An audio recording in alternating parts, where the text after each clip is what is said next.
to episode 7. We're moving right along. This week we're going to go to Nashville, Music City, U.S.A. And it's blowing up again, y'all. 3 cities really come to mind when I think about the music industry.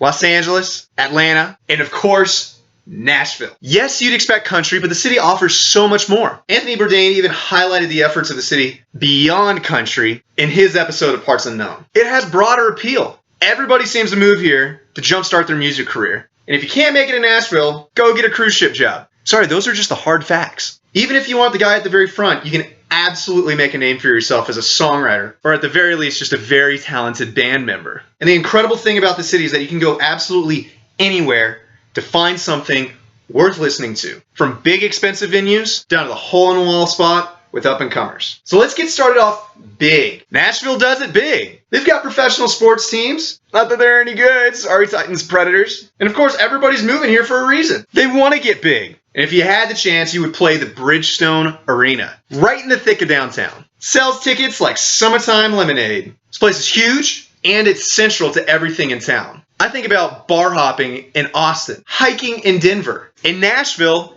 it's live music. You can literally go door to door like a Jehovah's Witness, only the host will be sharing their gospel with you. And even at a venue like this, you'll probably need to take a minute's reprieve because the Predators play there. And they aren't winning any championships anytime soon. You can literally pregame a concert with another concert. Like what? John Mayer, Iron Maiden. Oh, that doesn't do it for you? How about Queen and Adam Lambert? Michael Bublé, Mary J. Blige, and Nas. Hootie, Alabama. This is the in-game anchor. And then you can even post-party. And again, if you don't like what you're seeing there, you can go right next door. But to go to Nashville means you need to go at least check out the Grand Ole Opry. However, the caveat here is that the Opry used to be held in a renovated sanctuary known as Ryman Auditorium. So by proxy, you have to go check out the original of the original. Super, super cool. Beautifully done venue. You are literally going to the Church of Music. Acts like Lizzo, Joe Bonamassa, Slash, Common, Leanne Rimes. That's just this year. You kind of expect good music in Nashville, and you'd expect great music from anything with the Opry name, but I have to hand it to this quality venue. The talent that graces the stage, it is a place that artists identify as a venue they want to play when they come to town. It's about as respectable and as identifiable as anything in the city. I think much more of a cooler, intimate venue, especially compared to the Bridgestone Arena. But I think as far as quality goes, the Mercy Lounge is where you will find Nashville to be truly Nashville. It's only about a block away from Third Man Records, so you know they're at least smelling the fumes of some shredded guitar madness from the Blue Room and Jack White. Sigrid, Barnes Courtney, Houndmouth, Abby the Nomad. Maybe you've heard of them, maybe you haven't. They're definitely up-and-comers. They're definitely worth a listen. They're going to be something someday, I swear. This is like introducing wine to a book club. It is a breeding ground for rumors and things about to blow up right in your face at the Mercy Lounge. And in a similar part of town, there's Rudy's Jazz Room. And what I like about this venue is that it separates itself from the others I've listed, and certainly from the other venues I've avoided.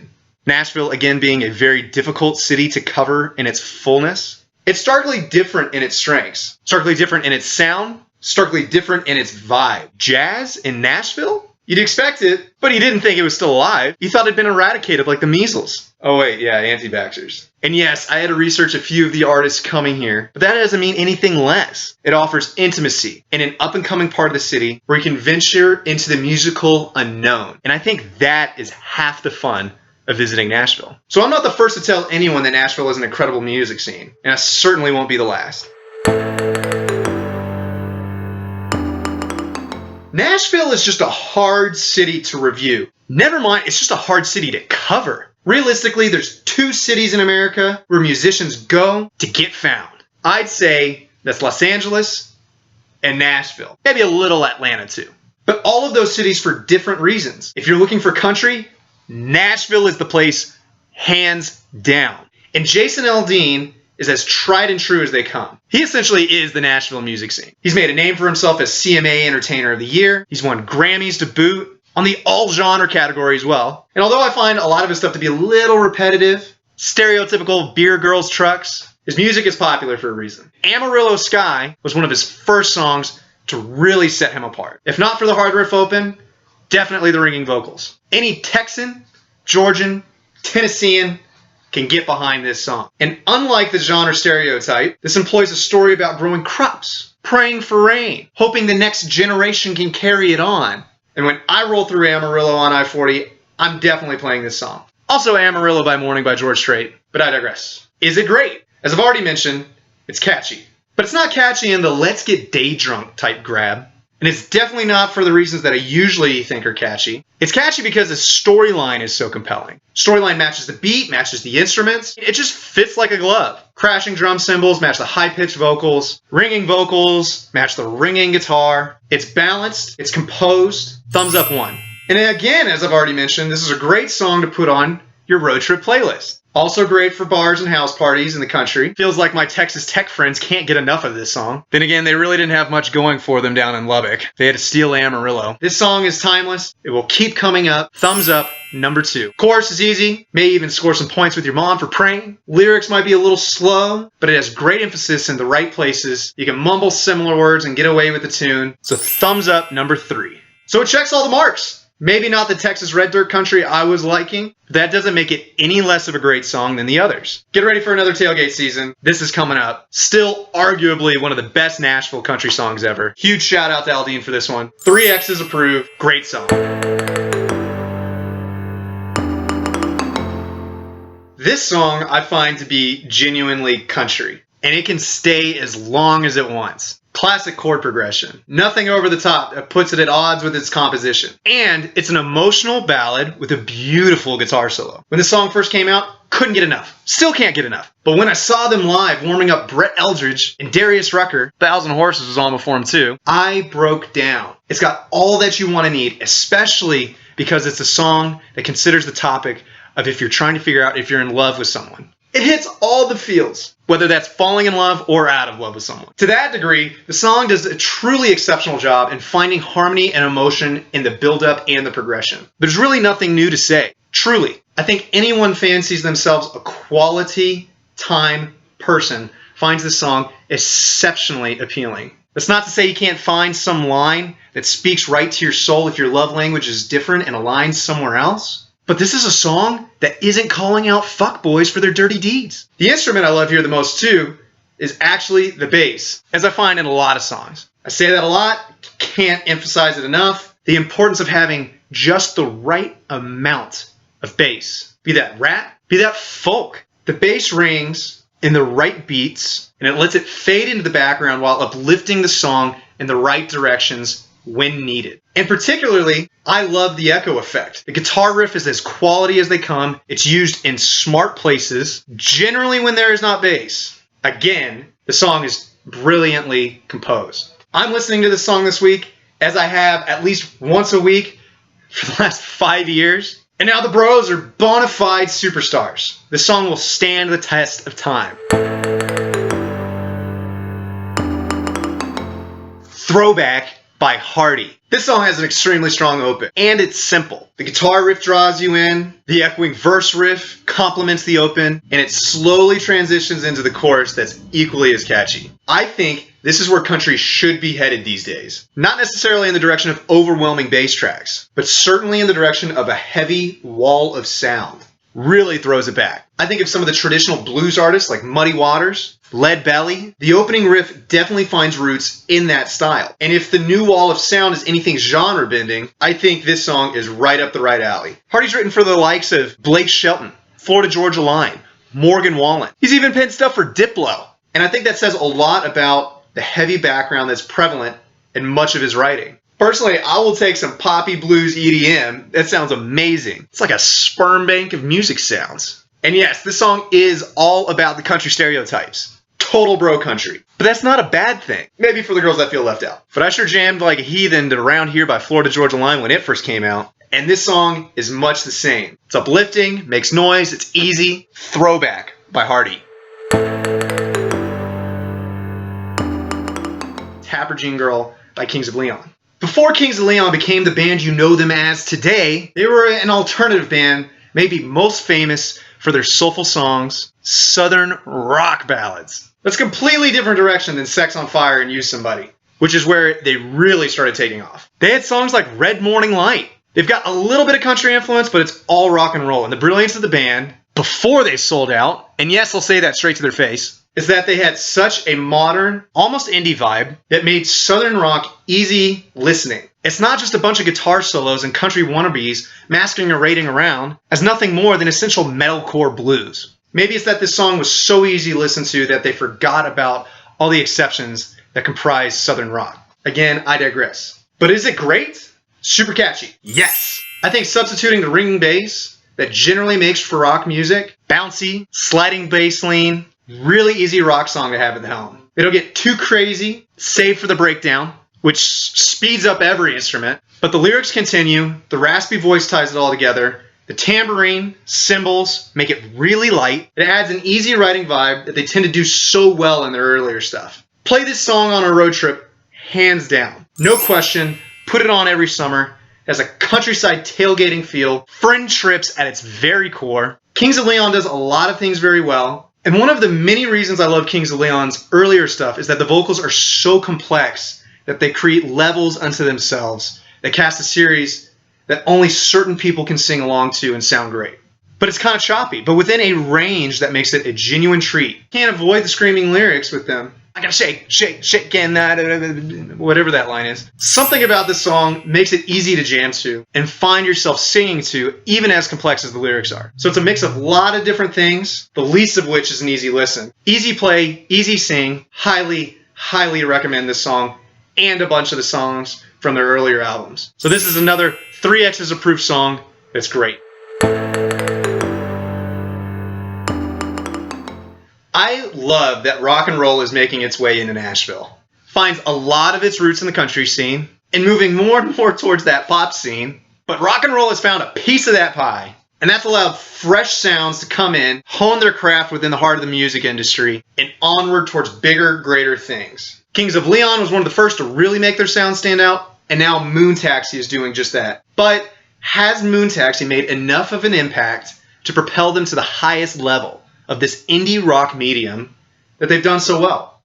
I don't know. They've done a lot of good things with their album Daybreaker, and Run Right Back is quintessential Moon Taxi. The echoing guitar, the easy drums, the reminiscent lyrics. It's a bit of soft with a bit of mainstream strength. But does that mean it sucks? First, let's see what Bob Dylan has to say. 'Cause I'd run right back from California, and I'd run right back from New Orleans. 'Cause I can't forget the times I held you and all those songs you sang with me. I'd say this is a Bob Dylan track. Though you can tell the Nashville influence when at the very end, it's run right back to Tennessee. It flops the lyrics on its head. That's got country writing. That makes it even more Nashville. I think that makes it even more folk. I think Bob Dylan could have sang this equally or just a little better. I don't think this song necessarily fits a genre stereotype. Yes, it's about a girl. You have to be careful when you're considering sex, drugs, and rock and roll. But it's simply a quaint love song that portrays the lengths to which somebody would go to find the object of their desire. If anything,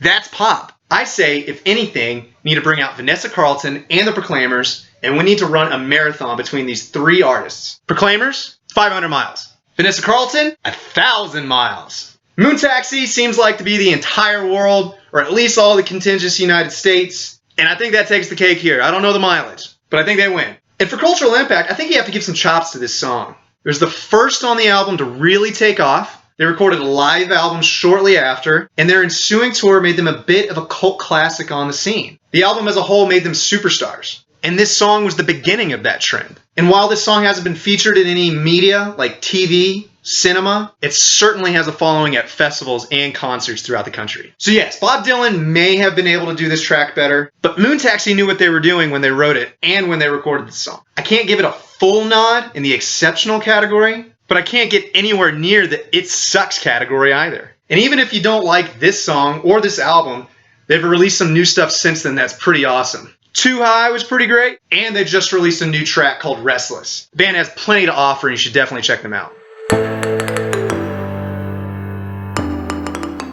If you're like me, you weren't necessarily expecting a good rap song coming out of Nashville. Maybe out of Memphis or nearby Atlanta. I just wasn't expecting to find genuine beats coming from a place known for twang and for bad sports. Sorry Titans, sorry Predators. You guys still have a chance next year. But with all the country employing produced sounds and even more bass-heavy tracks, it's not outside the realm of imagination to think that the same could be used in a more traditional way in the rap scene. Gent is doing just that, and his song Temporary Leverage is brilliant. It's political, it's hustle, it has an R&B vibe that quells the beat with striking lines and a backbeat that pops. More than anything, it's short and it has a point. It's definitely something for a single release. It puts him on the map, and it turns the scene on its head. Does that make him a disruptor in the area? Not necessarily, but it sure puts him in the right market space, an echelon completely unto his own. And for that, you have to be genuinely appreciative of what he's done here in Temporary Leverage. I think anybody that knows Jack White knows he's up to something. Always. Whether that be a band project with new members and a completely different sound, or even his solo stuff, solo tour, stadium tour. Yet it's somehow incredible rock and roll. Always. Hell, he even came up with his own baseball bat. It seems like just yesterday, I was putting my phone in one of those magnetic locks to go into his stadium tour at the Bomb Factory, listening to Over and Over and Over, Ice Station Zebra, and I thought to myself, what is he going to do next? Well, here we are. That being said, the newest project by the Raconteurs definitely took me by surprise, and I'm sure it took a lot of the rest of the world by surprise as well. After an 11-year hiatus, the Raconteurs just released their newest album. Consolers of the Lonely was released in 2008. They had another album before that in 2006. And now we have Help Me Stranger. I feel like I just took something straight out of left field. I just got hit straight across the head. Seriously, in 2008, I was still taking too much pre-workout to go into the gym listening to the Consolers of the Lonely album, blasting Salute Your Solution, and 11 years later we arrive at this. So in lieu of a single song review, I want to do the entire album. I think that's only necessary because Third Man Records has a track record of releasing full albums. They don't want samples, they don't want singles. They want a fully composed album for people to listen to in its entirety. Altogether, Help Me Stranger is as composed as I've ever heard the band. It's got viral hits at certain tent poles within the album. No song is bad. All have this nearly psychedelic feel, and these instruments are engineered through the background to really shine. It plays around with the tempo as you expect from the Raconteurs, and it manages to steal 40 plus minutes of your time easily and enjoyably. So let's go song by song and review Help Me Stranger by the Raconteurs. First, Bored and Raised. Let me be one of those to say welcome back, Raconteurs. The intro track starts off with this medium tempo and it gets gritty very quickly. It's a classic sound you'd expect within about 30 seconds of the open, enough to kind of give you a build-up and a familiarity. And it's encouraging new material that distances itself from the solo efforts of Jack White. This isn't rock orchestra. Moreover, it's edgy alternative. It's a blast from the past. And this is an anthem that sets the tone from the very beginning for the rest of the album.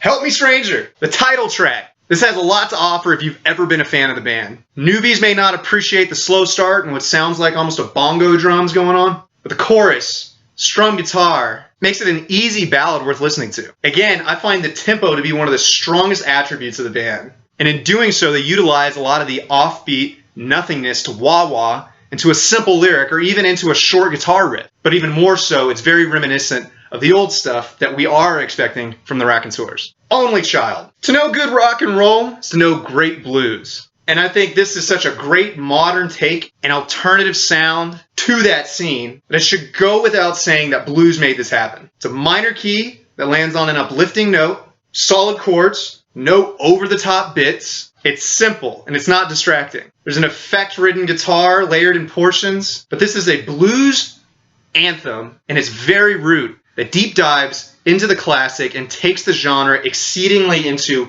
the modern listener's fold. Slow and composed with the piano and an end-of-song breakdown for a quick measure that you were expecting, that you were thinking, wow, don't bother me. This is what any fan was truly waiting for.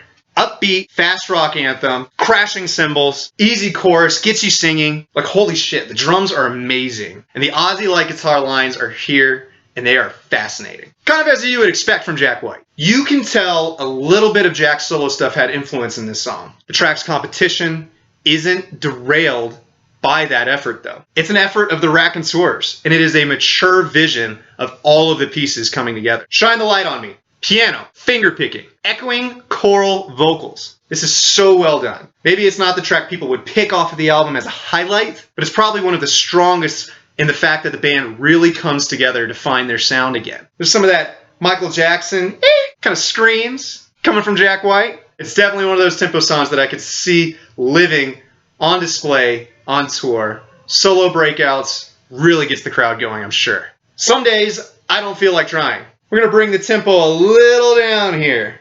Ballad for the ages. Ringing guitar holds on the edges that leads you into guitar riff to match the chorus. I feel like I'm listening to Freebird or some sort of Eric Clapton genre bender. I cannot recommend this song enough. Goes through a walk. You can tell this is a Nashville product, especially towards the middle. It has all the tenets of modern alternative. But the line, "I'm here right now, I'm not dead yet," is clearly alternative. And it's got a crash buildup that truly inspires. Hey Jip, dig the slowness. The more and more you get into this album, you find how easy the lyrics can be. And yes, they can be a little repetitive, but I don't feel that takes anything away from the track as the whole. It walks around, and y'all know how much I love bass walks. It moves through with an all-out band jam, harmonica, crashing cymbals. And again, this sets up the next song with absolute anticipation.